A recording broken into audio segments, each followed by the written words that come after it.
Well, ladies and gentlemen, please welcome to the stage the Chairman and Chief Executive of Accor, Sebastien Bazin, to talk about augmented hospitality.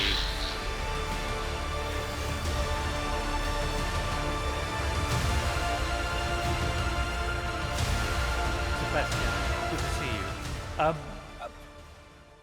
Augmented hospitality, what is that? It's a big word, huh? Well, 2 words. It's 2 words, it is. It's only saying to you that we have to get outside of our boundaries, which is, as a hotel operator, I'm not going to be only serving you with a bath, with a bed. I'm going to be following you before, during, and after the stay. So if you need to go to home sharing, I'll be the home sharing caretaker. If you need a digital concierge, we'll be there. If you need to go to a nightclub, we'll operate the nightclub. So we're going to be enlarging the net, serving you way beyond you being in my room. Move the microphone in a little bit. Is this what the customer wants? Yeah. And are they prepared to pay for it? I'm not sure, but I don't care.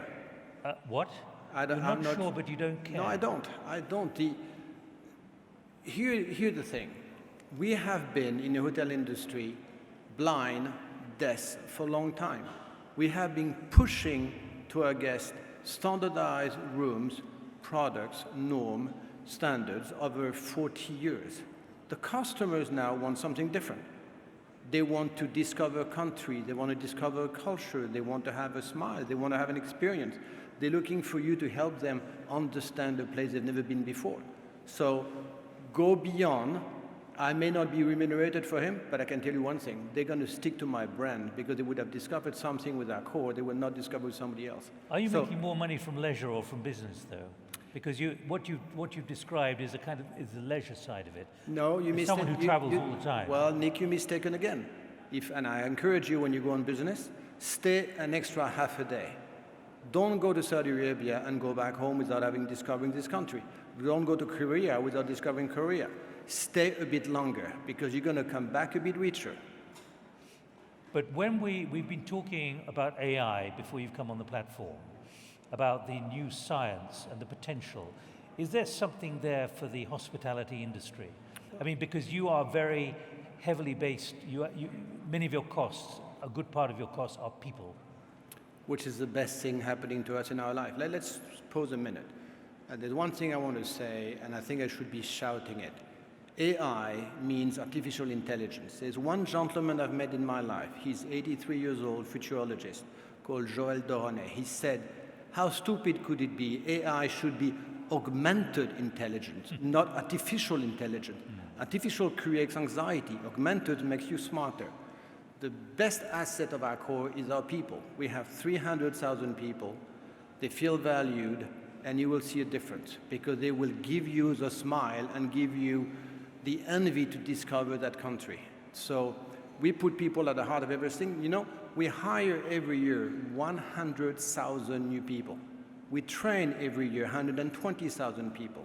Half of those never had a job before, underprivileged, no education. So local community, Accor is present in 120 countries. Every time we hire someone with no education, we give him a hand. He's going to become a better person, better self-esteem. He may leave us after 4 years, but at least we're leaving something behind. You don't have a standard product. You have a brand, but you have many other brands at different levels in the market. And maybe most people going to your hotels don't even know who's running it, but they know the brand that they're going to. What are you seeing when it comes to the changing demand from customers at every level, those who can't afford a lot to those who can afford a lot? Okay, let's make a test. Close your eyes. If you close your eyes, in your mind, you have 12 different friends. Each of your friends, I guarantee you, have a different meaning, purpose for you. There's a guy you want to have a good whiskey with. There's a guy you want to travel with. There's a guy you want to study with. There's a guy you want to go and do some sport with. Portfolio of brands is like a group of friends. Every brand should have a meaning for you in a differentiating factor. If you have this, you succeed. Go in well-being, go in fasting, go in sports, go in leisure, go in business, go in co-working. This is what's being built for Accor the last 6 years, and we have 40 brands now. And this is not the end of it. We're going to have more brands because you're going to have more friends. Can you define more specifically the way the market is going, or are you testing a lot of the time and pulling back if it doesn't work? It's devastating. I told you for 40 years, all of us, we had a very nice life, pushing our brand's product to people, mass market, and advertising. And believing you knew best. And it worked. Now, for the last 20 years, you had huge disruption in the industry. First started with meta search, Kayak, TripAdvisors, then the online platform, Ctrip, Booking, Expedia. Then you had the home sharing economy. Now you have machine learning. Then you have Google Home, and then you have Amazon Alexa, and all those different apps. Here's the thing. I don't want hotel companies, certainly not Accor, to be a tech company, because we will fail. The one thing we have, which is a differentiating factor, we have human capital. Think a minute. Your life, my life, is controlled by 10 big gorillas, 5 American, 5 Chinese, Tencent, Alibaba, Baidu, Amazon, Google of the world. They know you, they know me intimately. They've never met you. And they will never meet you because they don't want to have labor on the ground. When you travel with me, I may not know you well enough, but I will know something different. The algorithm tells you about me. Of course, but we call Accor customer digital card. I will have the warm data. They have the cold data. You'll see in the near future the on-site company like ours, the warm data interconnecting with the cold data from the 10 gorillas. It's going to be very interesting to see who's going to be matching together. Now, help me understand about sustainability Yep. and retrofitting buildings and the amount you spend, water and everything else, and plastics as well. How much is already that having a massive impact on your business model? Enormous in the minds of clients, enormous in the minds of employees, not as big in the minds of investors. So what we have to spend a lot of time on educating our own real estate investors to use better material, to be carbon free, to have lesser water being utilized, and to do local procurement, and of course to get rid of plastic. That's going to take another 2 to 3 years, but I would have said 3 years ago, 10 years. It's speeding up. Clients want it. Have you been taken by surprise, like a lot of businesses? This was inevitable. Plastics is not a new problem. Correct. It just happens to be a very public new problem, hastened by David Attenborough. It's taken off, and with sustainability, with the climate change issue and climate emergency issue. In many ways, you could have foreseen this coming in the design for your hotels 5-10 years ago. Well, we did, but again, I am a service provider. I am managing on behalf of investors. So I don't want to be lecturing them on what they have to do. I need to basically do a lot of pedagogy to explain to them whatever we've done for the last 20 years, we just have to stop doing it. But it's not my money. So, and usually when you have to go to different material, it actually costs more. You just have to accept that that cost is what customer wants. So I'm actually pretty positive about it, but truly, yeah, we probably should have been more conscious about it 10 years ago as opposed to 3 years ago. Do you think it's something that's going to hit you even harder? Many businesses are beginning to say that. We should have been thinking much earlier and been preparing for it with our machines, our equipment, our procurement, our investment, and so on.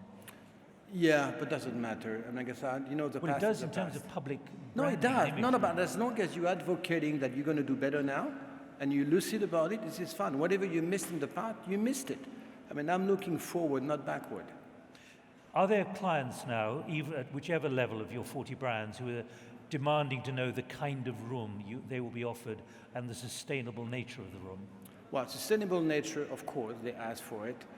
The kind of rooms in terms of actual space, no, they don't. You know, the difficulty between the hotel space and the airline space, when you go into an airline manufacturer, you know whether you have 2 aisles, the seats look the same. And you go in a hotel space, most of my hotel rooms don't look the same in terms of actually whether they are larger suites and so forth. So technology-wise, not as easy to give you the choice in between different hotels because you have hundreds of thousands different rooms. Final thought, augmented hospitality. You say you've got 300,000 staff and you have a significant recruitment every year. How much do they provide you with new solutions to problems some you haven't even thought about at the board level? Probably 90%. Really? Oh yeah. I mean, again, the hospitality sector is bottom up. I don't have any supply chain. I don't have any technology. I don't have any patent. I am at the service of my hotel manager. They know better than I do. So it is a very decentralized market, and whatever works in Korea does not work in Chile, may not work in Lisbon, and is not working in Saudi. You'd better adapt, and you'd better be agile. Final thought. What's the thing you dread at the moment? Look at what's happening in the banking business. The way banking is being decimated in many ways by the removal of cash. What is happening in your business? One thing which is really something which could affect dramatically your business model. Is for the hotel sector to become the food retail sector, to go from 20% margin to 2% margin. You'd better think outside of the box, and you'd better render services you never rendered before. Sebastien, thank you very much. Thank you. Sebastien Bazin, thank you. Merci beaucoup.